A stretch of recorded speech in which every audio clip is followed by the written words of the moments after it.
गरुणी विद्या के बल से एक जले हुए वृक्ष को भी जीवित कर दिया था। तो आप समझ रहे हैं इस गरुड़ महापुराण की पावर कि एक जले हुए वृक्ष को फिर से जीवित कर दिया। और इसी विद्या के द्वारा गरुड़ ने अनेक प्राणियों को जीवित किया था। नमस्कार, जय श्री कृष्ण, जय श्री राम। कल हमने गरुड़ महापुराण के बारे में जाना और गरुड़ महापुराण के महात्म्य के बारे में सुना।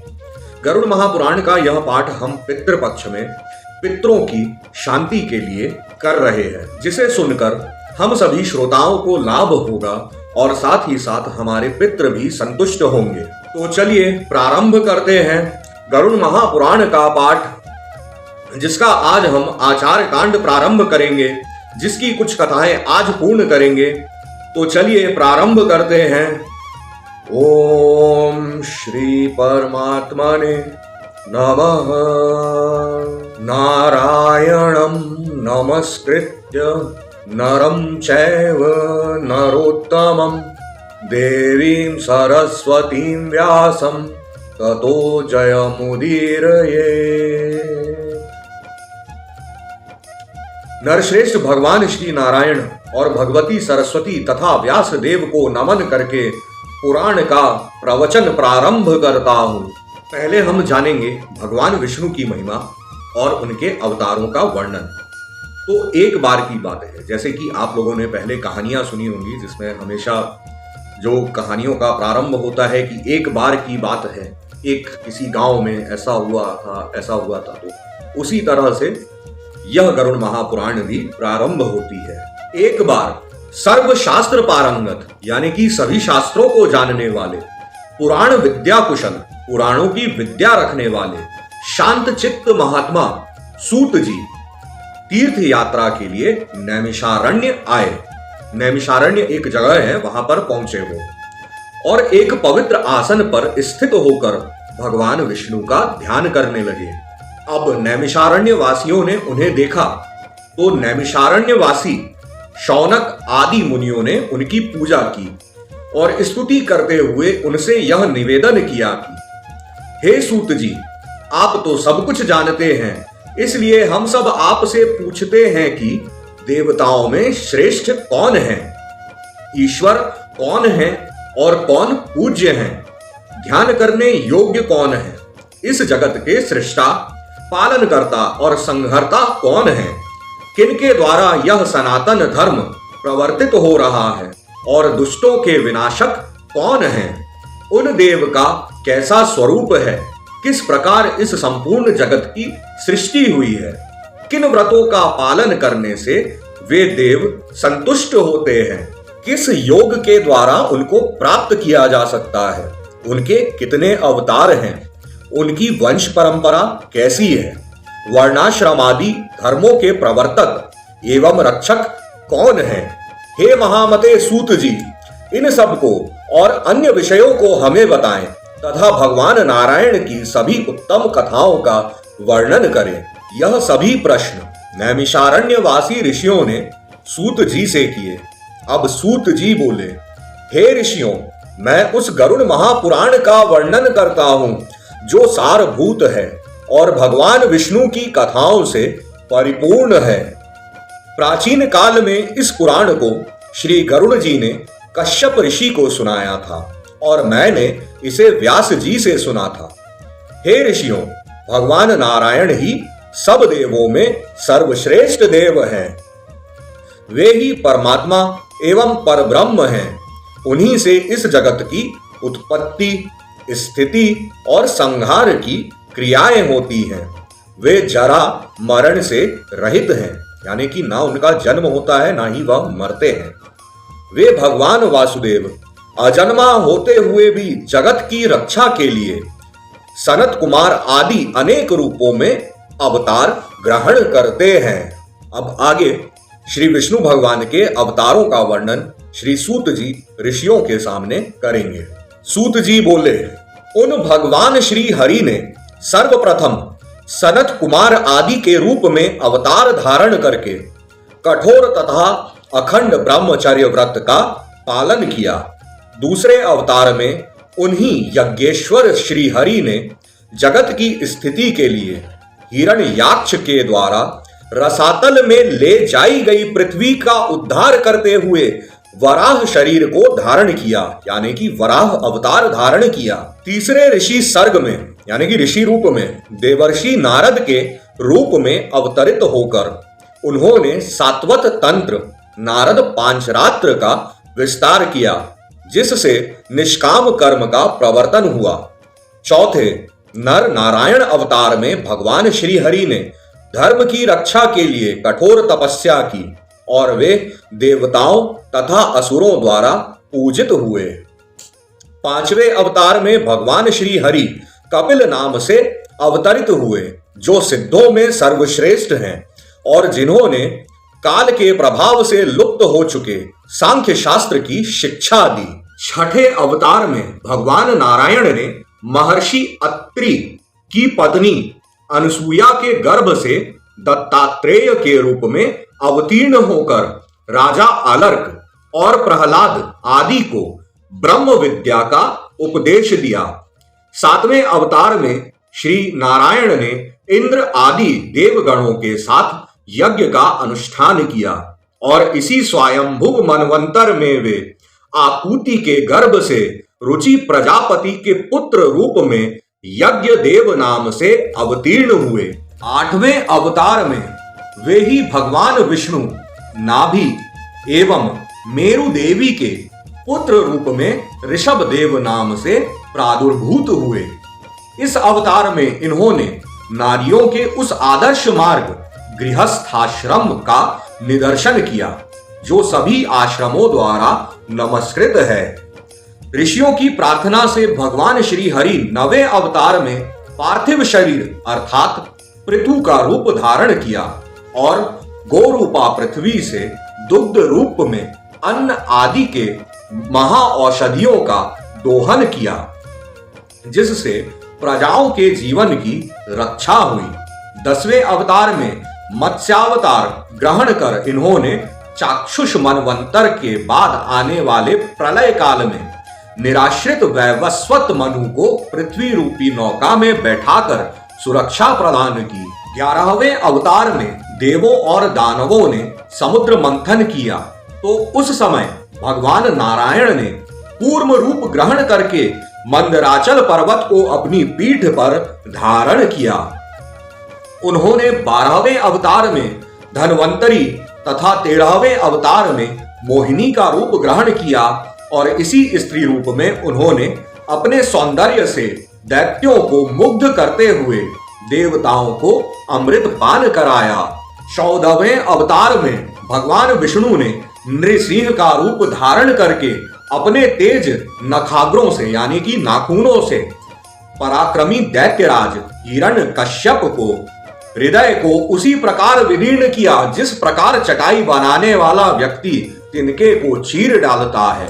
15वें अवतार में वामन रूप धारण करके वे राजा बलि के यज्ञ में गए और देवों को तीनों लोक प्रदान करने की इच्छा से उनसे 3 पग भूमि की याचना की। 16वें परशुराम नामक अवतार में ब्राह्मण द्रोही क्षत्रियों के अत्याचारों को देखकर उनको क्रोध आ गया और उसी भाववेश में उन्होंने 21 बार पृथ्वी को क्षत्रियों से रहित कर दिया। 17वें अवतार में ये पराशर द्वारा सत्यवती से व्यास नाम से अवतरित हुए और मनुष्यों की अल्पज्ञता को जानकर इन्होंने वेद रूपी वृक्ष को अनेक शाखाओं में विभक्त किया। श्री हरि ने देवताओं के कार्यों की करने की इच्छा से राजा के रूप में श्री राम नाम से 18वां अवतार लेकर समुद्र बंधन आदि अनेक पराक्रम पूर्ण काम किए। 19वें तथा 20वें अवतार में श्री हरि ने वृष्णि वंश में कृष्ण और बलराम का रूप धारण करके पृथ्वी के भार का हरण किया। 21वें अवतार में भगवान कलयुग की संधि के अंत में देवद्रोहियों को मोहित करने के लिए कीकट देश में जिन पुत्र बुद्ध के नाम से अवतीर्ण होंगे और इसके पश्चात कलयुग की 8वीं संध्या में अधिकांश राजवर्ग के समाप्त होने पर वे ही श्री हरि विष्णु यशा नामक ब्राह्मण के घर में कल्कि नाम से अवतार ग्रहण करेंगे। अब आगे सूत जी कहते हैं, हे मुनियों, हे द्विजों, मैंने यहां पर भगवान नारायण के कुछ ही अवतारों की कथा का वर्णन किया है। सत्य तो यह है कि सत्व गुण के अधिष्ठान भगवान विष्णु के असंख्य अवतार हैं। मनु, वेद वेत्ता तथा सृष्टि प्रवर्तक सभी ऋषि उन्हीं विष्णु की विभूतियां कही गई हैं।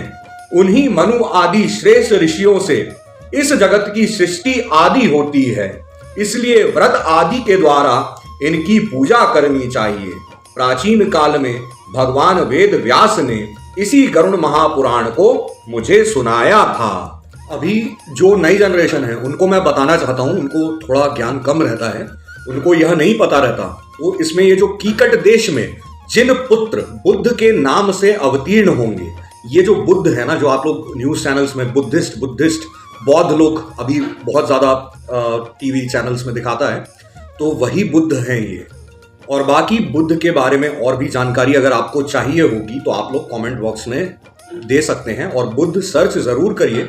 और ये पहले से जो है, उस समय जब ये गरुड़ पुराण लिखी थी तब इन लोगों ने बता दिया था कि अवतार लेंगे ये जो बुद्ध है।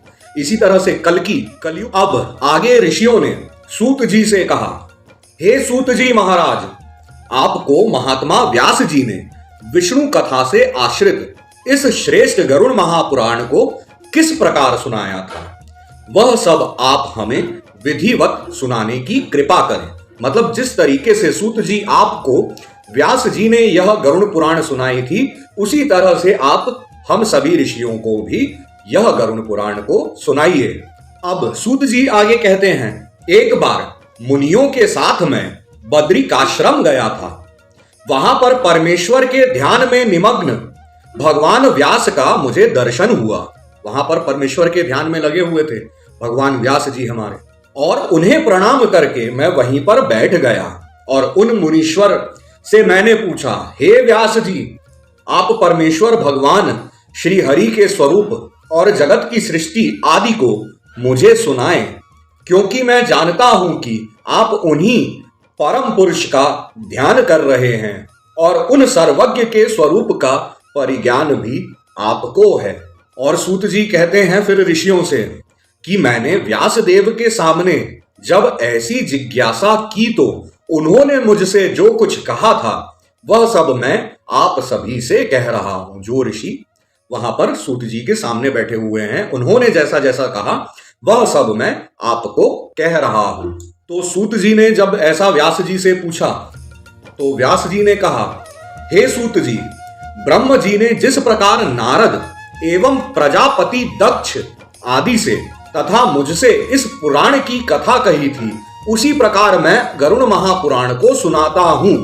तो व्यास जी सूत जी से यह कहे कि ब्रह्मा जी ने जिस प्रकार नारद एवं प्रजापति दक्ष, मतलब इन दोनों को जिस तरीके से ब्रह्मा जी ने यह कथा नारद और जो है प्रजापति दक्ष को सुनाई थी, उसी प्रकार से मैं आपको यह कहूंगा, सूत जी को यह कहूंगा, व्यास जी ने सूत जी से कहा। अभी यह प्रारंभ है, इसीलिए कथा को थोड़ा स्लो सुना रहा हूं, थोड़ा धीमे सुना रहा हूं, ताकि जो जो प्रश्न आप लोगों के मन में आते हैं वो सारे प्रश्न गरुड़ महापुराण में हैं। तो इसमें जो प्रश्न हैं वो सारे प्रश्न आपके पास आप सुन लें और उन प्रश्नों का उत्तर भी सुन लें। फिर उसके बाद कथा को धीमे धीमे हम आगे तेजी से बढ़ाते जाएंगे। अभी शुरुआत में प्रारंभ में जो है इसको थोड़ा सा धीमे रखते हैं। और हर पात्र के बारे में भी मैं इसलिए बता रहा हूं कि उन पात्रों की भी जानकारी होनी चाहिए और किस तरह से यह ज्ञान किस किस तक पहुंचा, फिर अब जाकर यह हमारे पास आया है। तो इसलिए जो है सभी पात्रों के बारे में भी मैं आप लोगों को बता रहा हूं। और व्यास जी आगे सूत जी से कहते हैं कि एक बार नारद, दक्ष और भृगु आदि ऋषियों के साथ मैं ब्रह्मलोक में विद्यमान ब्रह्मा जी के पास गया और उन्हें प्रणाम कर कर मैंने प्रार्थना की कि हे प्रभु, आप हमें सार तत्व बताने की कृपा करें। तो ब्रह्मा जी ने उत्तर दिया कि यह गरुड़ महापुराण अन्य सभी शास्त्रों का सारभूत है।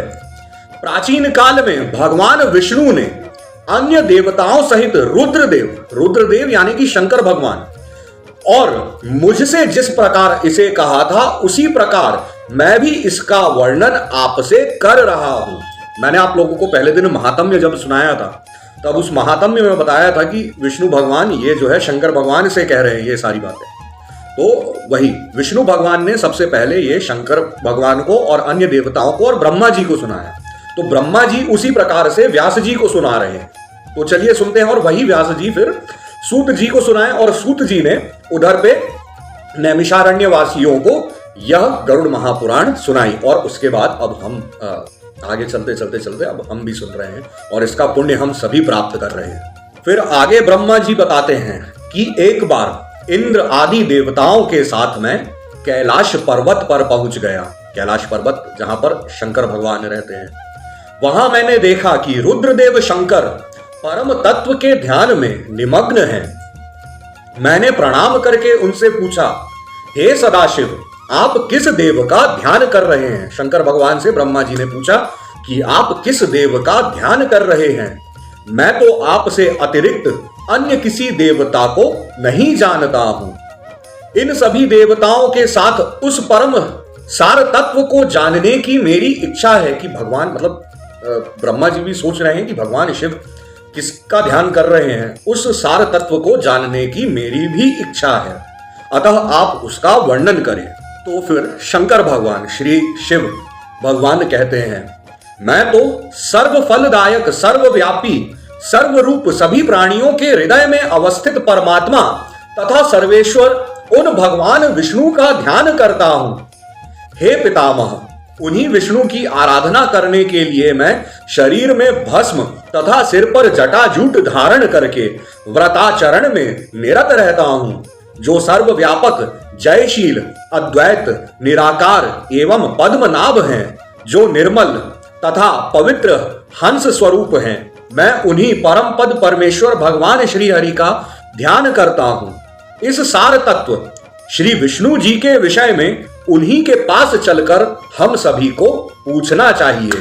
तो शंकर भगवान ने ब्रह्मा जी और अन्य देवताओं से कहा कि मैं तो विष्णु भगवान का ही ध्यान करता हूं और इस सार तत्व को हमें विष्णु भगवान से ही जाके पूछना चाहिए। तो शंकर भगवान, ब्रह्मा जी और अन्य सभी देवता श्री हरि के पास पहुंच जाते हैं और श्री हरि कहते हैं, हे रुद्र, यानी कि शंकर भगवान को बोलते हैं, हे रुद्र, मैं बताता हूं, ब्रह्मा और अन्य देवों के साथ आप उसका श्रवण करें, आप उसको सुने।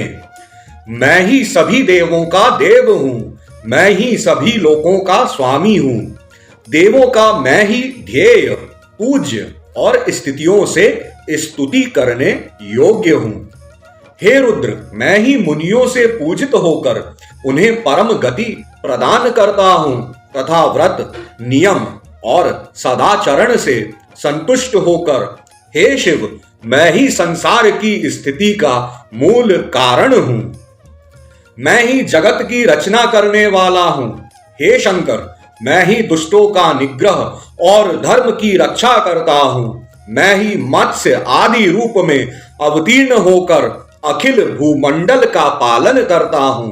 मैं ही मंत्र हूं, मैं ही मंत्र का अर्थ हूं और मैं ही पूजा तथा ध्यान के द्वारा प्राप्त होने वाला परम तत्व हूं। मैंने ही स्वर्ग आदि की सृष्टि की है और मैं ही स्वर्ग आदि भी हूं। मैं ही योगी, आद्य योग और पुराण हूं। ज्ञाता, श्रोता तथा मननकर्ता मैं ही हूं। वक्ता और संभाषण का विषय भी मैं ही हूं। इस जगत के समस्त पदार्थ मेरे ही स्वरूप हैं और मैं ही सब कुछ हूं। मैं ही भोग और मोक्ष का प्रदायक परम देव हूं। हे रुद्र, ध्यान, पूजा के उपचार और सर्वतोभद्र मंडल आदि सब कुछ मैं ही हूं। हे शिव, मैं ही संपूर्ण वेद हूं। मैं ही इतिहास स्वरूप हूं। मैं ही सर्व ज्ञानमय हूं।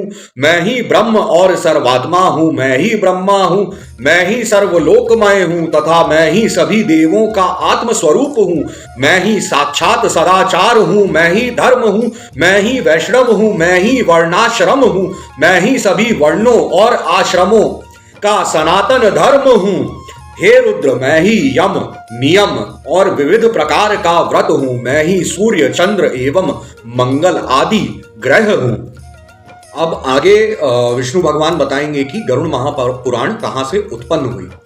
तो श्री हरि कहते हैं, विष्णु भगवान कहते हैं आगे कि प्राचीन काल में पृथ्वी पर पक्षीराज गरुड़ ने तपस्या के द्वारा मेरी ही आराधना की थी। उनकी तपस्या से संतुष्ट होकर मैंने ही उनसे कहा था कि आप मुझसे अभिष्ट वर मांग लें, मतलब वरदान मांग लें। तो वरदान मांगते समय गरुड़ जी ने यह कहा था श्री हरि से कि हे हरि, नागों ने मेरी माता विनता को दासी बना लिया है। हे देव, आप प्रसन्न होकर मुझे यह वरदान प्रदान करें कि मैं उनको जीत कर अमृत प्राप्त करने में समर्थ हो सकूं और मां को कद्रु की दासता से मुक्त करा सकूं। यानी कि कद्रु जो है एक नाग होगा, तो उसकी दासी है, तो उसकी दासता से मैं मुक्त करा सकूं, मैं आपका वाहन बन सकूं। जो है श्रीहरि के वाहन हैं गरुड़ देव, गरुड़ जी, गरुड़ जो पक्षी हैं, पक्षीराज गरुड़ भी कहते हैं। महान बली, महान शक्तिशाली, सर्वज्ञ और नागों को विदीर्ण करने में समर्थ हो सकूं। यानी कि मैं नागों का जो सर्प है, सांप है, उनका विनाश कर सकूं। तथा जिस प्रकार पुराण संहिता का रचनाकार हो सकूं, वैसा ही करने की कृपा करें। तो इन्होंने यह भी कहा कि पुराण संहिता का रचनाकार हो सकूं, वैसा ही करने की कृपा करें। तो पुराण संहिता का रचनाकार तो गरुड़ महापुराण जो है वहीं से उत्पन्न हुई है। उसके बाद जो अब आगे वो श्री विष्णु भगवान श्री हरि कहते हैं गरुड़ से। तो आगे विष्णु भगवान गरुड़ से कहते हैं, हे पक्षीराज गरुड़, आपने जैसा वर मांगा है वैसा ही सब कुछ होगा। आप नागों की दासता से अपनी माता विनता को मुक्त करवा सकेंगे। सभी देवताओं को जीतकर अमृत ग्रहण करने में आपको सफलता प्राप्त होगी। अत्यंत शक्ति संपन्न होकर आप मेरे वाहन होंगे। विषों के विनाश की शक्ति भी आपको प्राप्त होगी। मेरी कृपा से आप मेरे ही महात्म्य को कहने वाली पुराण संहिता का प्रणयन करेंगे। मेरा जैसा स्वरूप कहा गया है वैसा ही आप में भी प्रकट होगा। आपके द्वारा प्रणीत यह पुराण संहिता आपके गरुड़ नाम से लोक में प्रसिद्ध होगी। आगे विष्णु भगवान गरुड़ से कहते हैं, हे विनतासुत, विनतासुत मतलब विनता जो है उनकी मां है गरुड़ भगवान की, तो विनता के बेटे हैं तो विनतासुत हुए, विनता जी के पुत्र हुए। तो कहते हैं विष्णु भगवान, हे विनतासुत, जिस प्रकार देव देवों के मध्य में ऐश्वर्य और श्री रूप में विख्यात हूं, उसी प्रकार से हे गरुड़, सभी पुराणों में यह गरुड़ महापुराण भी ख्याति अर्जित करेगा। जैसे विश्व में मेरा कीर्तन होता है वैसे ही गरुड़ के नाम से आपका भी होगा। हे पक्षी श्रेष्ठ, अब आप मेरा ध्यान करके उस पुराण का प्रणयन करें। फिर आगे श्री हरि शंकर भगवान को बताते हैं कि हे रुद्र, मेरे द्वारा यह वरदान दिए जाने के बाद इसी संबंध में कश्यप ऋषि के द्वारा पूछे जाने पर गरुड़ ने इसी पुराण को उन्हें सुनाया। तो जब मैंने वरदान दे दिया कि आप गरुड़ महापुराण की रचना कर दें, जो कि पुराण आपके नाम से होगी, तो कश्यप ऋषि ने गरुड़ से यह पुराण सुनी। तो कश्यप ने इस गरुड़ महापुराण का श्रवण करने के बाद गरुणी विद्या के बल से एक जले हुए वृक्ष को भी जीवित कर दिया था। तो आप समझ रहे हैं इस गरुड़ महापुराण की पावर कि एक जले हुए वृक्ष को फिर से जीवित कर दिया। और इसी विद्या के द्वारा गरुड़ ने अनेक प्राणियों को जीवित किया था। इसी विद्या के द्वारा गरुड़ जी ने भी अनेक प्राणियों को फिर से जीवित किया था।